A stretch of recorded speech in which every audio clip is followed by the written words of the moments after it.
여러분, 맹자는 나이 50이 되면 비단 옷을 입고 나이 70이 되면 고기 반찬을 먹을 수 있게 해주어야 된다. 그래야 비로소 왕이 왕도 정치를 할 수 있다라고 그렇게 말을 했습니다.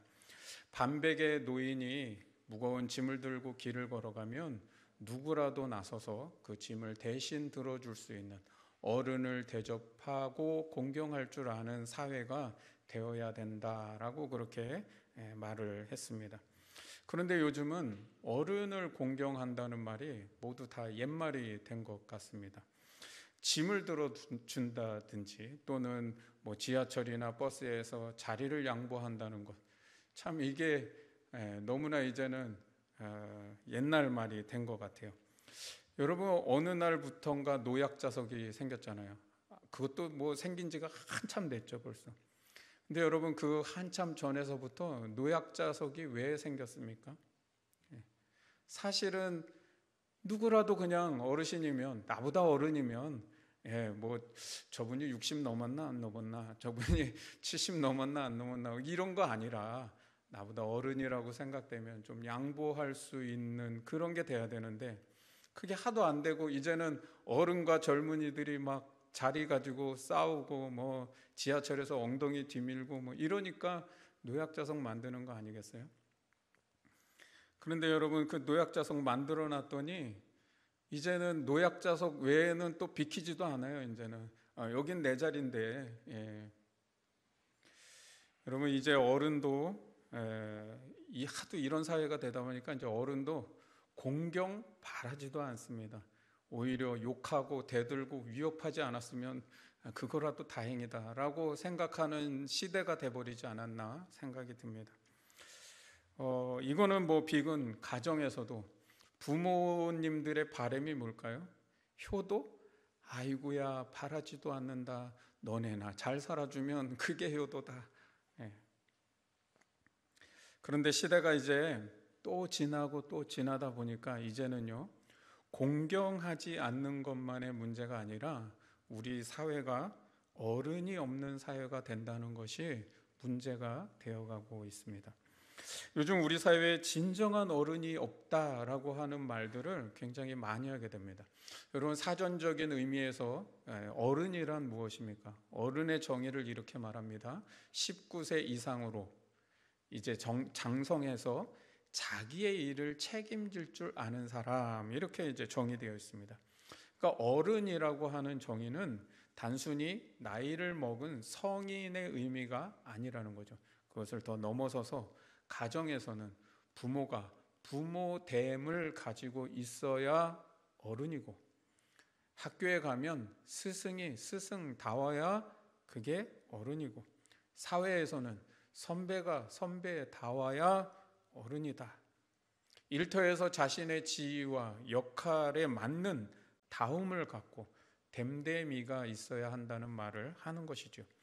말씀 준비를 하면서 한 칼럼을 봤는데 어른 없는 사회라고 하는 책이에요. 그런데 그 책은 이제 일본에서 발간된 책인데 이제 번역해서 나온 책입니다.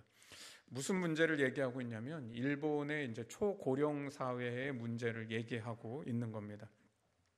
노인 인구는 점점 늘어가는데 사회적인 문제는 뭐냐? 어른이 없다는 데 문제인 거예요. 이상하잖아요. 노인은 많아지는데 어른이 없답니다. 그러니까 이 어른들이 점점 무책임하고 자기만 아는 어린애 같은 노인들이 점점 늘어나고 있다는 사회 문제를 말하고 있는 거예요. 그런데 이것이 일본만의 문제가 아니라 지금 초고령 사회로 이미 진입한 우리나라의 문제도 마찬가지라는 겁니다.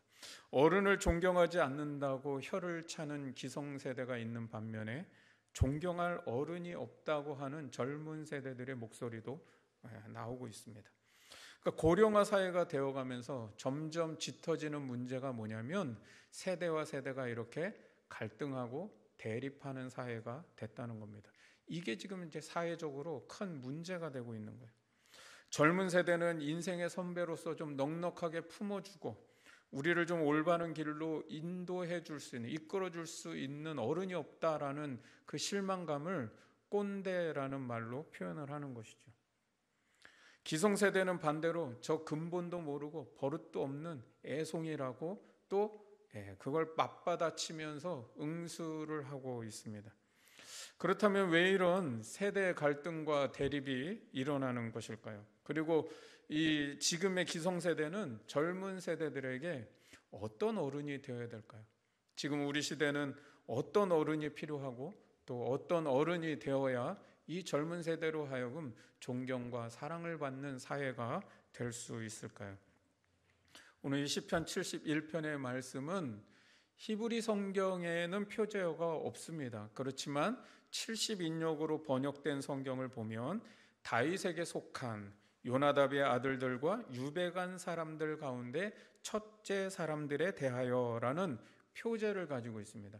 여러분 이 시편에 보면은 그 장 처음 시작하는 바로 위에 이렇게 제목처럼 해놓은 거 있잖아요. 그 표제라고 하는데 그 표제가 71편에는 없어요. 우리 한글 성경에도 없죠. 그러나 이제 70인역 헬라어 성경에는 이제 그 표제어를 해놨는데 그게 이제 다윗에게 속한 요나답의 아들들과 유배간 사람들의 가운데 첫째 사람들에 대하여라는 요 표제를 갖고 있다는 거예요. 이게 왜 좀 중요하냐? 이 시편이 어느 시대를 향해 쓰여진 시편인가를 알 수 있게 해준다는 거죠. 바벨론 포로로 끌려간 사람들 중에서 그 포로 생활 중에 이제 내가 살다 보니 노년이 된 거예요. 그 노년이 된 사람이 오늘 이 찬양시를 쓰고 있다는 것이죠. 우리나라에도 일제에 나라를 빼앗긴 경험이 있습니다. 그런데 역사적으로 나라에 큰 어르신들이 많았던 때가 언제일까요? 이걸 다른 말로 좀 바꿔서 말하면 나라에 어른이 가장 필요한 시대는 언제일까요? 바로 국난을 겪고 있을 때라는 겁니다. 도탄에 빠진 백성들에게 뭔가 희망을 말해줄 수 있고 또 이 암울한 시대에 빛을 보게 해줄 수 있는 사람이 필요하다는 거예요. 백성들에게 좀 그렇게 희망을 말하고 좀 용기를 낼 수 있도록 해주는 어른이 필요하다는 거죠. 그런데 시대의 국난을 맞을 때에 그것을 헤쳐나가게 하는 어른들이 그때 많이 나온다는 거죠. 여러분, 바벨론 포로로 끌려간 유대 백성들에게 가장 중요한 것은 무엇일까요? 그것은 민족의 정체성을 지키는 겁니다. 그러니까 유대인들의 민족 정체성을 지킨다라고 하는 말은 곧 신앙 정체성을 지키는 것과 같은 말입니다. 여호와 하나님이 나의 하나님이 되시고 또 내가 그분의 백성이라는 이 정체성, 이것을 잃지 않고 살아가는 것이 포로 생활에서 가장 중요한 숙제였다는 것이죠. 70년의 포로 기간이 끝나면 하나님께서 다시 이 이스라엘을 회복시키시고 새롭게 하실 것이다라고 하는 믿음과 희망을 잃지 않고 살아갈 수 있도록 누군가는 그것을 계속 일깨워주고 교육해주는 어른이 필요했다는 것이죠. 그게 굉장히 중요했다는 거예요.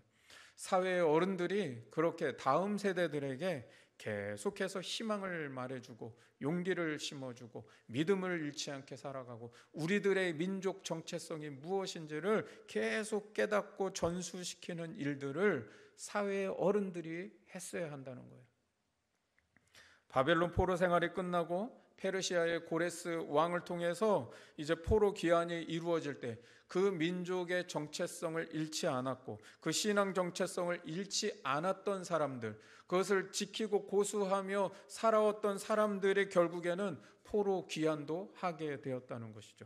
그냥 그 포로 생활 중에 그곳 생활에 안착해버리고 민족의 정체성을 다 잃어버린 사람들에게는 다시 돌아갈 이유도 없고 또 그런 필요도 느끼지 못했다는 거예요.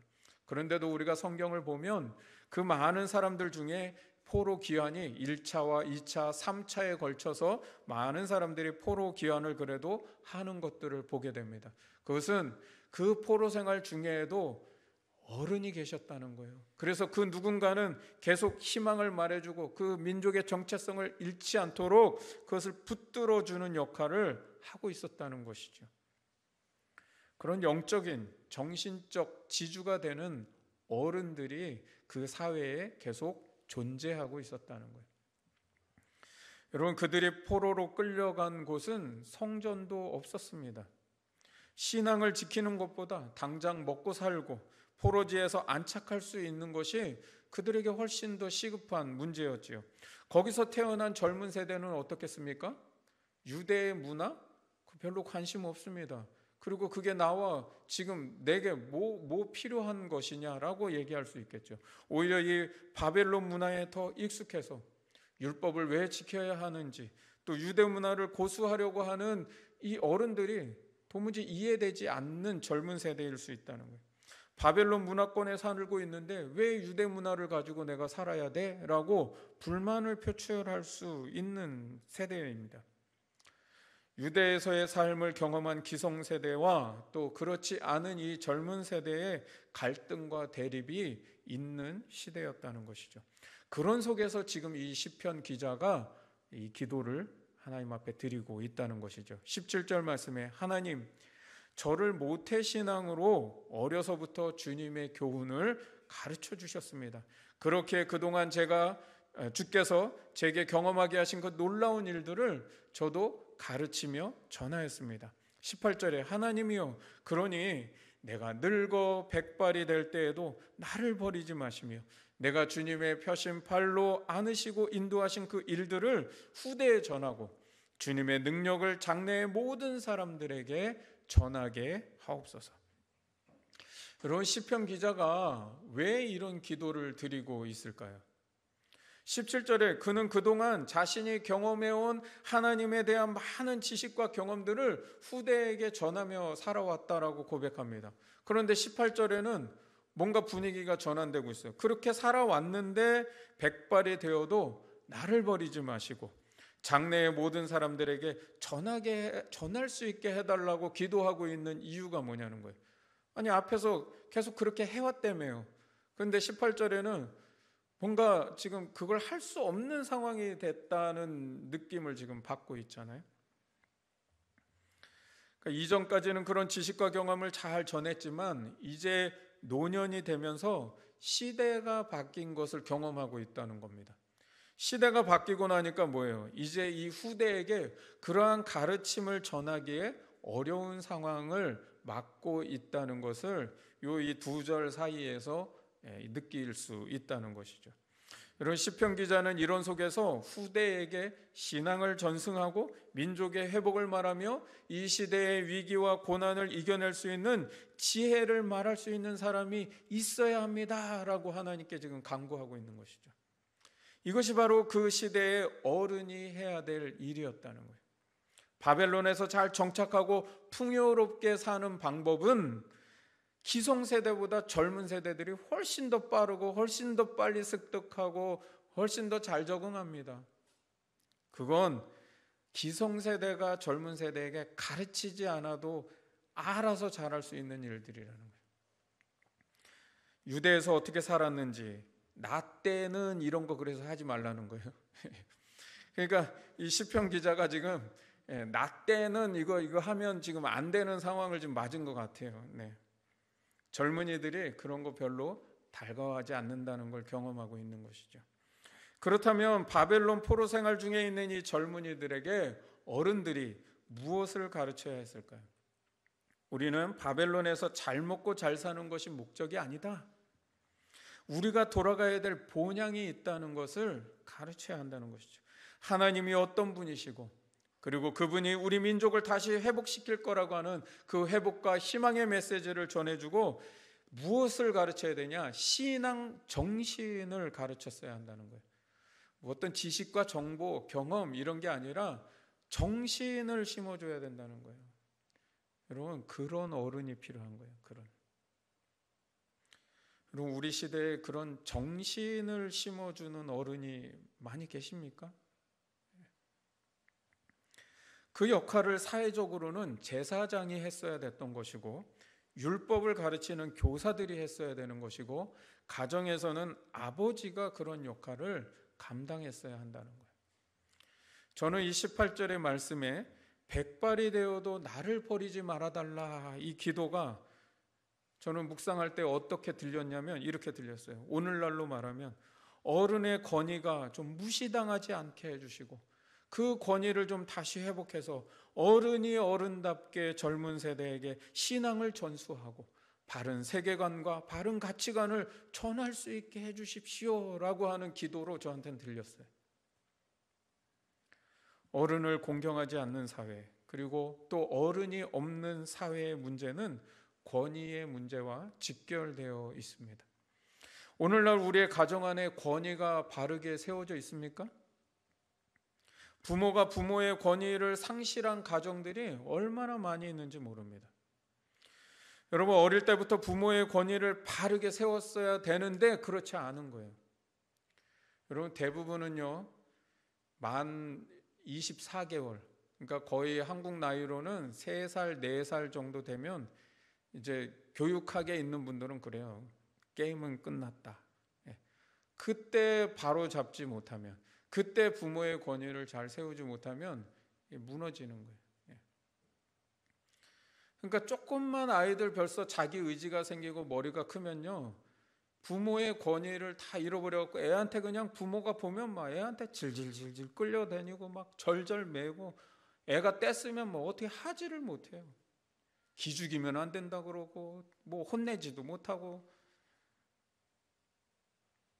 여러분, 그런데 가정 안에 무슨 권위가 서겠어요? 나쁜 권위가 아니라 부모됨을 잃어버리지 않는 권위를 갖고 있어야 되는데 그걸 다 상실해 버렸어요. 이건 가정에서 어른이 사라졌다는 거예요. 여러분, 왜 가정이 이렇게 좀 질서가 없고 그냥 막 아이들도 그냥 어떤 예의나 이런 것들이 하나도 없이 크는 이유가 뭐예요?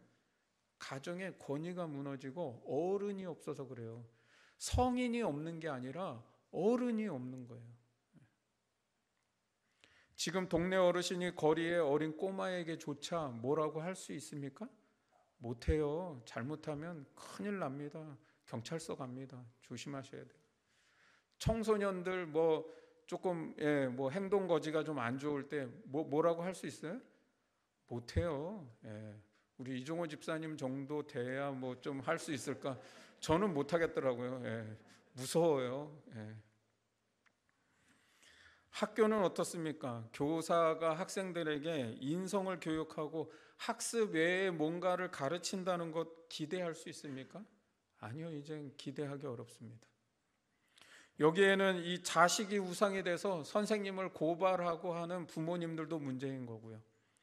선생님을 단순히 학습의 전달자로밖에 생각하지 않고 이미 그것도 이제는 학원 가서 다 배워버리니까 선생님은 그나마 그 있던 존재감도 다 사라져 버리는 거예요.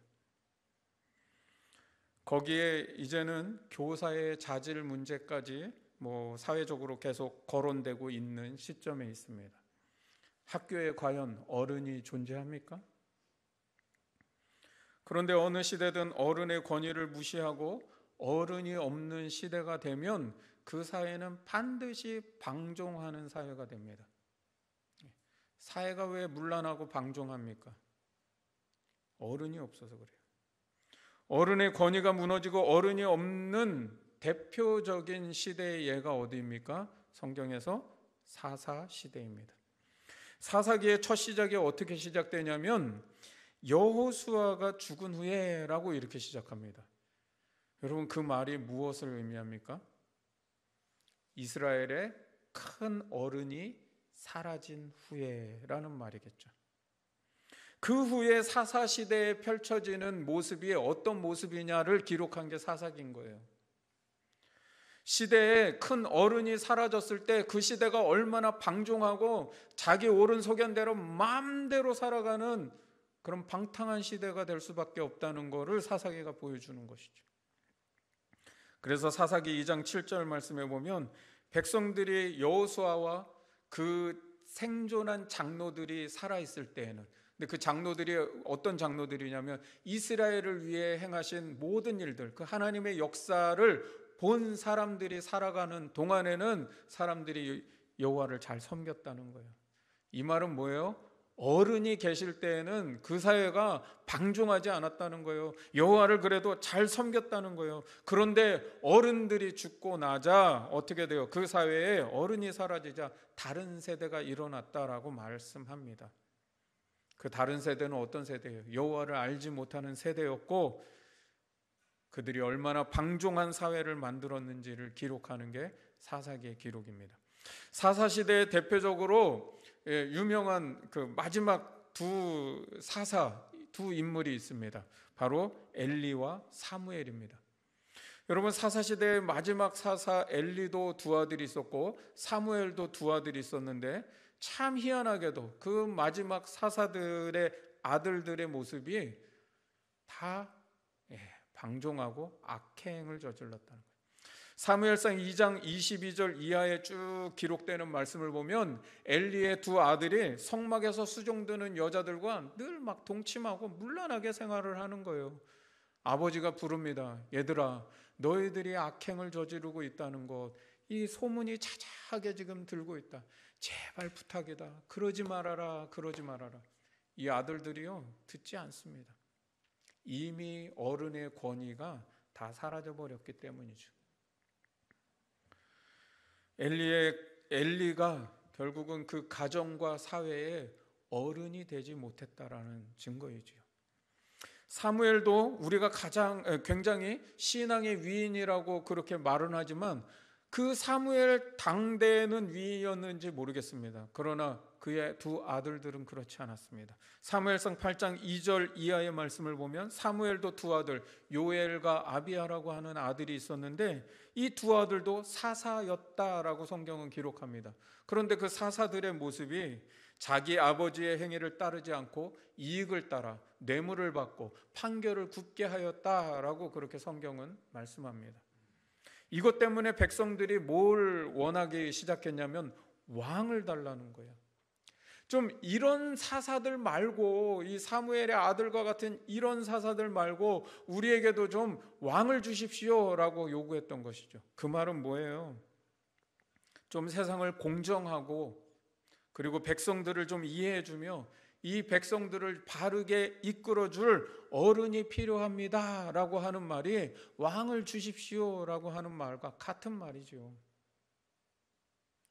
오늘 시편 기자의 강구는 바벨론 포로기를 겪으면서 그가 그 시대를 바라볼 때 그 눈에 들어오는 것이 무엇이냐면 신앙 정체성들이 다 무너져가고 있는 사회가 보이는 거예요. 이 유대 사회가 하나님 없는 방종하는 세대가 되는 것들을 바라보면서 하나님, 이 가정과 사회 안에 어른의 권위를 회복시켜 주시고 그 어른의 역할이 필요합니다라고 간구하고 있는 것이죠.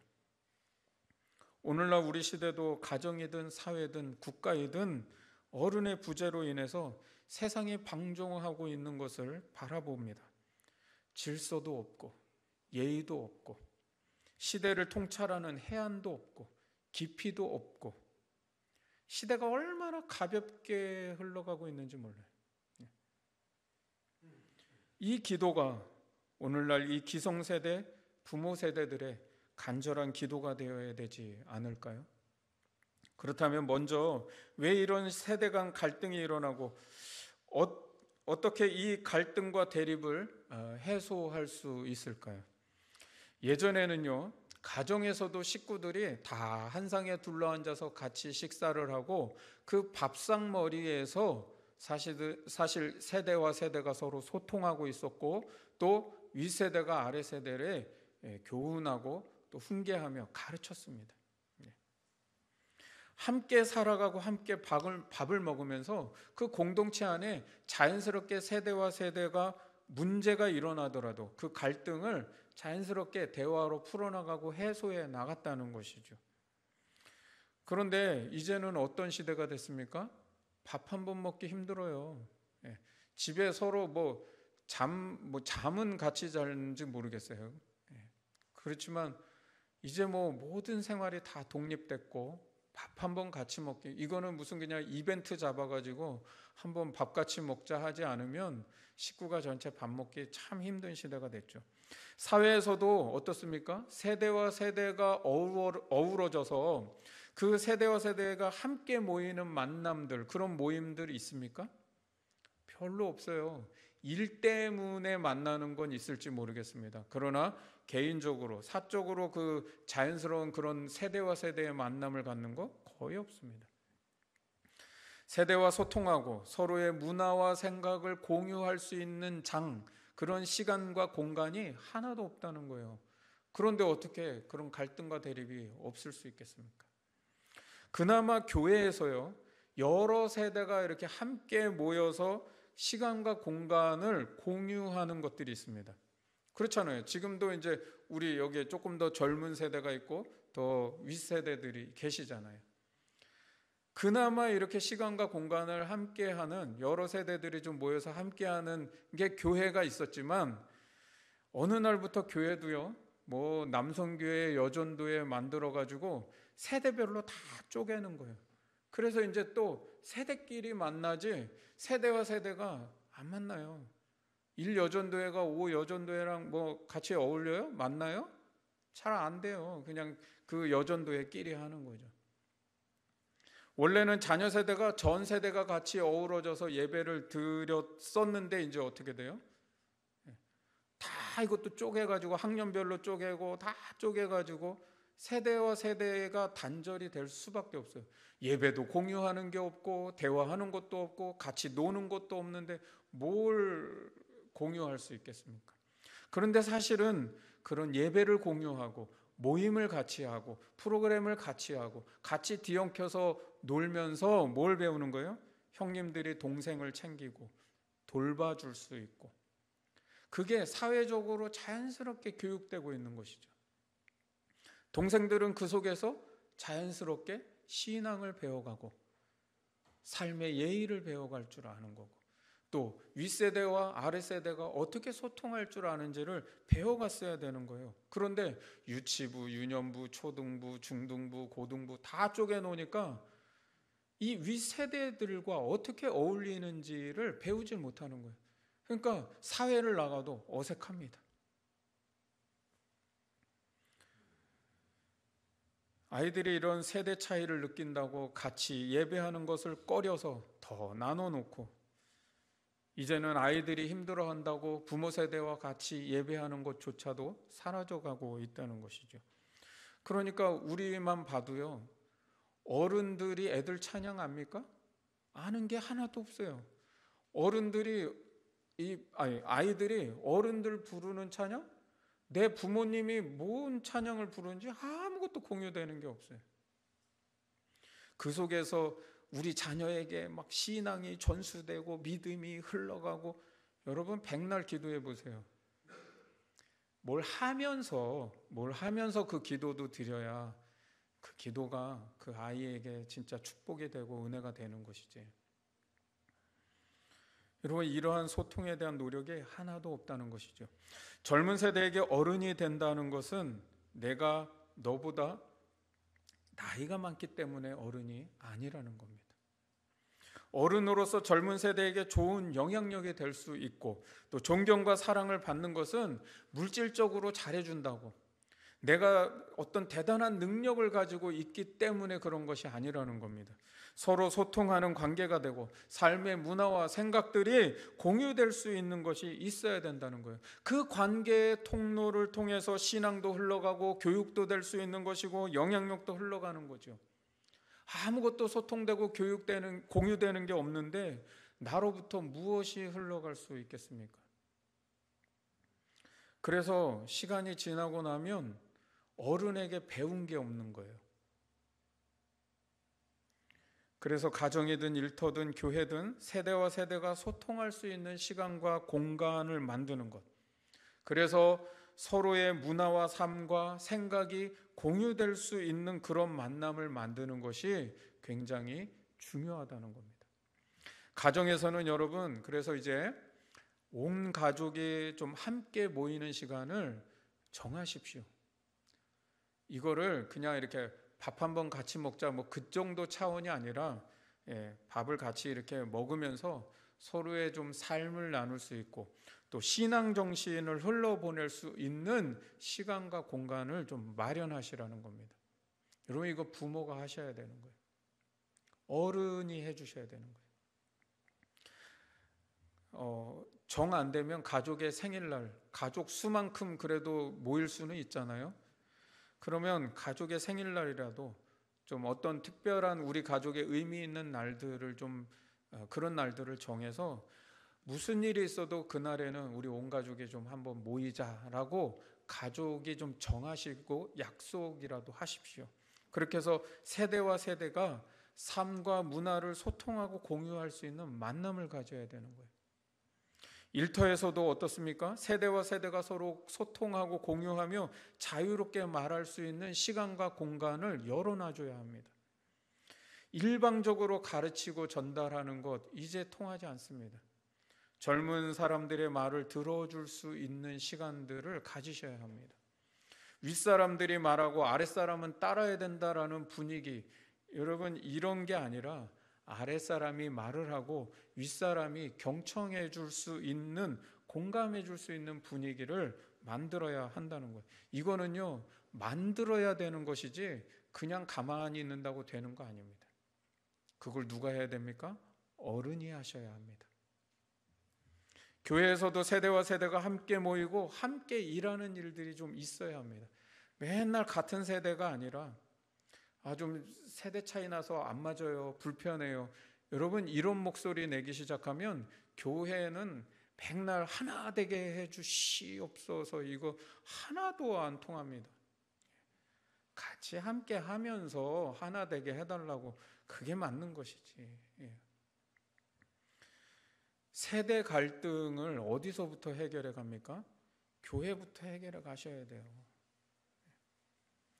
그런데 이렇게 시간과 공간을 마련해서 이제 만남을 가지면 이런 얘기들이 나오죠. 어떤 분들이 그럽니다. 우리 애는 집에서 말을 잘 안 해요. 한마디도 안 해요. 그렇지만 친구를 만나고 밖에서 누군가와 대화를 하면 말을 참 잘하대요. 이런 얘기를 한다는 거예요. 그건 뭐냐? 집에서 부모와의 대화가 자유롭지 않은 대화라는 거예요. 자유로운 대화가 안 일어난다는 거예요. 자녀들이 말을 해도 그것을 공감해 주지 못하고 있다는 것이죠. 그러니까 이런 거예요. 자녀가 좀 뭔 말을 하면 그냥 있는 그대로 그걸 이렇게 수용하고 받아들여 주면 되는데, 일단 머릿속에서 부모는 작동이 돼. 내 그동안의 지식과 경험과 쌓은 노하우를 총동원해서 평가합니다. 그런데 그거는 오라 그러. 옳음과 그름을 따지고, 그건 내가 생각하기엔 좀 잘했는지 못했는지 또 그걸 따지기 시작하고. 그러니까 자녀가 뭘 그걸 경험해보고 뭐 하기도 전에 미리 부모가 다 판단해가지고 야야야야야 그건 안 돼. 무슨 대화가 되겠습니까? 그냥 아이의 생각을, 그리고 자녀의 생각을 그냥 좀 있는 그대로 존중하고 받아줄 줄 알아야 된다는 거예요. 여러분 그거 받아줘도 큰일 안 일어나요. 큰일 안 일어나는데 그냥 우리는 막 우리의 그 경험과 생각 속에서 그러면 안 된다는 거죠. 가정 안에서 내 말과 생각이 평가받지 않고 편안하게 얘기할 수 있는 분위기가 돼야 된다는 거예요. 근데 가정에서조차도, 내 부모에게조차도 내 말이 평가받고 이 칼질을 당하면 어디서 말을 편안하게 하겠습니까? 직장의 분위기 마찬가지입니다. 여러분의 직장 안에 사실은 자유로운 대화가 일어날 수 있을 때 그 직장은 더 능률이 높아진다고 합니다. 여러분 그래서 기성세대가 아셔야 될 게 있습니다. 정보화 사회 이전에는요, 지식과 경험이 보편화되지 않았습니다. 그래서 그 시대에는 아는 게 힘이었어요. 그러니까 정보를 많이 가진 사람이 그만큼 영향력도 많이 가졌죠. 그러니까 과거에는 어른이 뭐냐? 그동안 살아온 인생의 많은 지식과 경험을 통해서 이 다음 세대들에게, 젊은 세대들에게 뭔가를 얘기해 줄 수 있었다는 것이죠. 그러면 그때는 지식정보 시대가 아니기 때문에 어른의 그 한마디 한마디가 다 소중한 얘기고 교훈으로 받아들였다는 거예요. 그런데 시대가 바뀌었다는 거죠. 이미 정보화 시대가 한참 지나버렸습니다. 이제는요, 그런 어른들이 가졌던 지식과 경험, 핸드폰 하나면 다 해결돼요. 뭐라고 딱딱 치기만 하면 어른들이 말하는 것보다 훨씬 더 좋은 정보들이 쏟아져 나오고 있는데 어른들이 그때 막 나 때는 말이야 이런 거 해봐야 소용없다는 거예요. 이미 다 알고 있어요. 젊은이들은 더 많은 걸 알고 있어요. 시대가 그렇게 바뀌었기 때문에 여러분 그것을 이해하셔야 된다는 겁니다. 그런 지식과 정보는 오히려 이제는 자녀들에게 들으시려고 하고 배우시려고 하십시오. 이 기성세대들이 젊은 세대들에게 훨씬 더 좋은 아이디어가 있고 훨씬 더 일처리를 잘할 수 있다는 것을 인정하고 그것을 받아들여 주는 겁니다. 그래서 그들이 그렇게 좀 뭔가 더 빠르게 또 더 좋은 아이디어로 그런 일들을 해나갈 때 그걸 좀 인정해주고 기뻐해주고 칭찬해주고 이렇게 좀 격려해주라는 것이죠. 그러면서 이제 부모로서 또 어른으로서 해줘야 되는 일들이 있습니다. 단순히 밥 먹고 얘기 나누는 정도로 끝나는 것이 아니라 부모의 신앙이 흘러가는 대화가 일어나야 한다는 거예요. 여러분 탈무드에 이런 말이 있습니다. 당신은 자녀에게 무엇을 남겨주고 싶으십니까? 무엇을 물려주고 싶습니까? 대답은 이렇습니다. 내가 어릴 때부터 부모에게 들어왔던 그 신앙의 유산들, 그 정신을 우리 자녀에게도 물려주고 싶습니다. 따라서 우리 시대에 좋은 어른이 된다는 것, 또 우리 시대에 필요한 어른은 어떤 어른이냐? 첫째는 올바른 가치관과 신앙적 가치관을 물려주는 어른입니다. 단순히 지식과 경험을 전달하라는 게 아니에요. 정신 문화를 계승해주는 어른이 필요하다는 겁니다. 돈이나 땅, 건물 이런 거 안 물려주셔도 됩니다. 내가 혹시 또 자녀들 중에는 난 그게 좋은데 갑자기 그런 생각이 확 들어오네요. 네. 여러분 근데 내가 부모로부터 배운 신앙적인 가르침, 만약 부모님이 신앙이 없으셨다면 내가 신앙생활에서 배운 그 신앙적 가르침에서 거기서 내가 경험하고 또 내가 거기서 실천해왔던 그런 삶의 경험을 잘 거기에다가 적용시키고 보태서 우리 자녀들에게 신앙 정신을 물려줘야 한다는 거예요.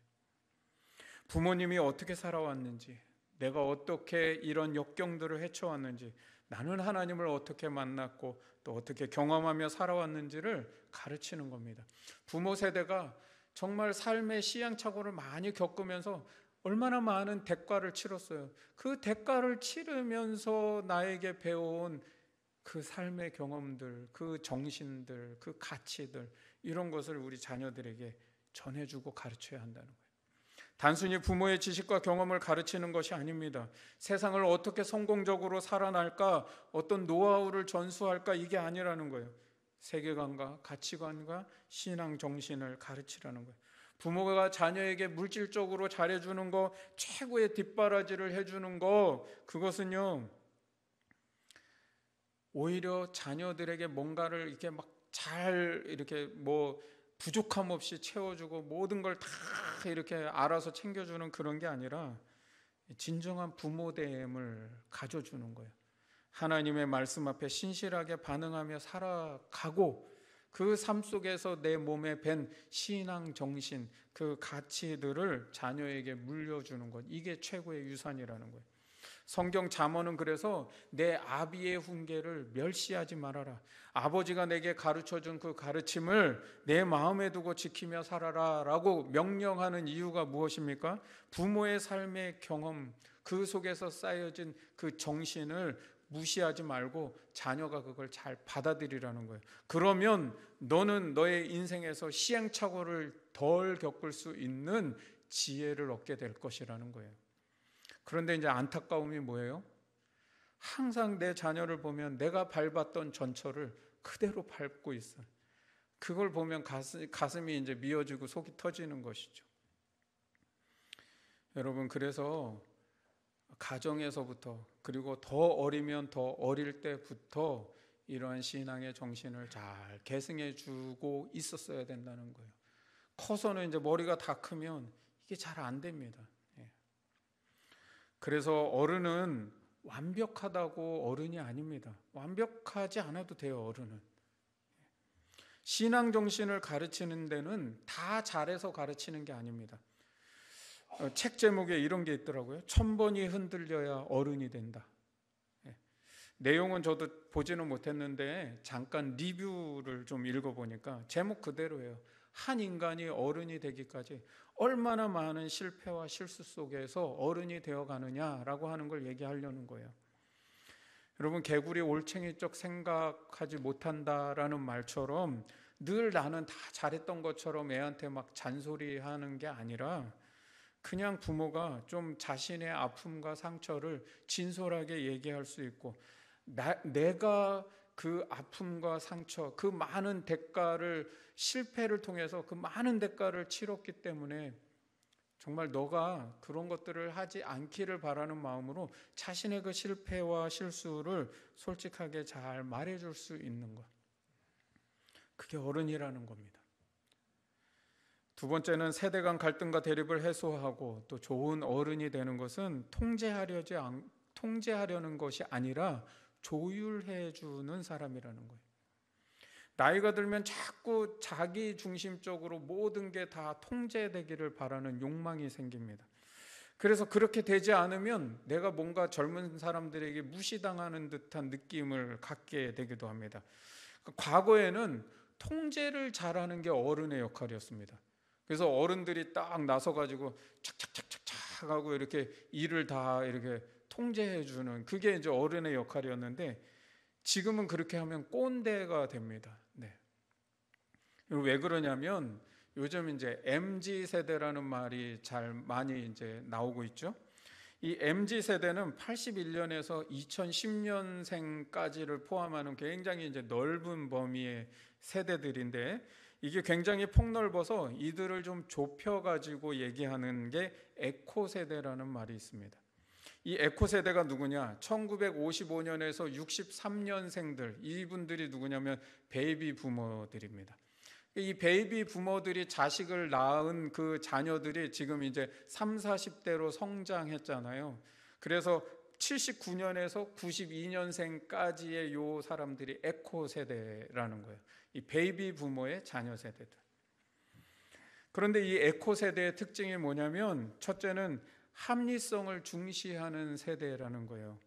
명분과 체면 중요하지 않아요. 합리적인 것을 따지는 세대입니다. 그래서 통제하려고 들면 안 된다는 거예요. 합리적이냐라고 하는 것들로 이들을 이끌어 가야 된다는 것이죠. 그래서 합리적인 이 결론을 통해서 스스로가 거기에 따라올 수 있게 만들어 줘야 된다는 거예요. 둘째는 자신들의 관심 분야에 직접 참여하고 경험하는 것을 선호하는 세대라는 겁니다. 과거에는 가부장적인 사회여가지고요, 아버지가 야 이렇게 해, 딱 그러면 다 그렇게 해야 돼요. 그냥 뭐 이렇게 없어요. 그렇지만 지금은 그렇지 않다는 거예요. 일터에서도 상사나 오너가 그냥 이렇게 해요. 그러면 그냥 다 그렇게 그 통제에 따라야 되는 게 직장의 분위기였죠. 그런데 지금 그런 직장이 있으면 젊은 세대들 안 갑니다. 이제 그들의 관심이 무엇인지를 소통하고 관심을 가져주면서 스스로들이 자신들이 관심이 있어 하는 그 분야에 참여하고 반응하게 만들어주는 게 필요하다는 거예요.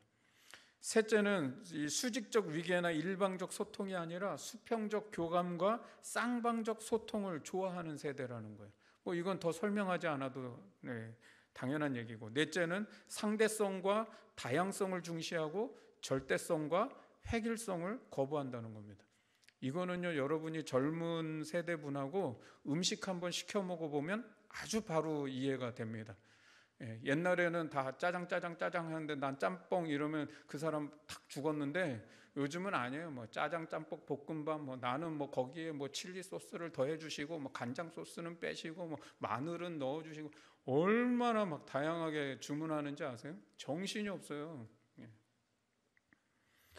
어른은 통제하는 게 아니라요, 소통하고 교감하며 조율해주는 역할을 해주는 게 어른의 역할입니다. 공동체 안에 이런 어른이 있어가지고 전체적인 의견을 소통해주고 공감해줘 가면서, 그러면서 서로의 의견을 잘 조율해줘서 합리적인 의견을 도출시킬 수 있는 사람, 이게 이제 그 공동체 안에 진짜 어른다운 어른이죠. 이런 어른들이 있으면 사회가 존경합니다. 세 번째는요, 좋은 어른이 된다는 건 더 높고 깊고 넓어지는 것을 말합니다. 젊은 세대는 늘 목적 지향적이고 성과를 내기 위해서 세상을 살아갑니다. 그러다 보니까 늘 지쳐 있고요, 바쁘게 살아가고요, 주변을 돌아보지 못하고요, 또 전체를 바라보지 못하는 게 젊은 세대입니다. 그때 어른은 뭘 해줘야 되느냐? 좀 전체를 바라보며 젊은 세대가 지금 놓치고 있는 게 무엇인가를 좀 바라보면서 그걸 좀 조언해주고 해안을 가지고 있는 사람이 되어야 된다는 거예요. 주변을 돌아보지 못하고 너무 분주하게 달려가는 이 젊은 세대에게 조금 여유를 가질 수 있게 위로를 좀 해주고 마음을 달래줄 필요가 있다는 것이죠. 너무 목적지향적으로 살아가고 성과를 내야 되는 그 결과지향적인 삶을 살아가는 젊은 세대에게 어른으로서 인생을 조금은 의미 있게 살아가고 또 가치 있게 살아가는 데 헌신하는 모습을 보여주면서 지금의 젊은 세대가 살고 있는 그 삶이 야, 그게 전부가 아니야 라고 하는 걸 좀 보여줄 수 있는 게 필요하다는 겁니다. 젊은 세대는요, 늘 미래가 불안하고 두려움을 갖고 있습니다. 그런데 어른들이 그런 젊은 세대에게 좀 시대를 통찰하면서 넓은 해안을 가지고 불안해하지 마, 괜찮아, 지금 그렇게 막 마음 졸이며 하지 않아도 괜찮다는 것을 내가 살아보니 그게 다가 아니고 그렇게까지 막 하지 않아도 괜찮다라고 하는 안정감을 줄 수 있는 것. 그래서 어른이 되시면 여러분 좀 책도 좀 읽으십시오. 그리고 좀 배우십시오. 세상의 흐름도 좀 읽어가십시오. 그래서 이 젊은 세대로 하여금 좀 그런 넓은 해안 속에서 우리 시대의 그 불안과 두려움을 안고 살아가는 젊은이들에게 좀 안정감을 줄 수 있고 위로를 줄 수 있는 분이 되어주십시오. 그게 어른입니다. 제가 이 시간을 빌어서 좀 감사드리는 거는 우리 양희석 집사님이 참 우리 일왕교회에 좋은 어른이 되어주셔서 감사해요. 제가 저번에 이렇게 새족을 씻겨드리고 이렇게 허깅을 하면서 드렸던 말씀이 그거예요. 집사님, 어른이 되어주셔서 감사합니다. 이제 순에서 이렇게 집사님 이렇게 하신 말씀들 이렇게 가끔 제가 들을 때가 있어요. 그때마다 제가 느끼는 게 우리 집사님이 어른이 되어주셔서 너무 감사하다. 그 세대와 세대를 어우러 주시고 서로 조율해 주시고 의견들이 서로 이렇게 다를 때 그런 것들을 하나로 잘 모아주시는 역할도 해주시고 여러분 교회에 어른이 계시기 때문에 교회가 안정감이 있는 겁니다. 여러분들이 가정의 어른이 되어주시고 사회에 나가서 어른이 되어주시고 여러분이 있는 그 공동체 안에 어른이 되어주십시오. 이 시대는 어른이 필요합니다. 우리 같이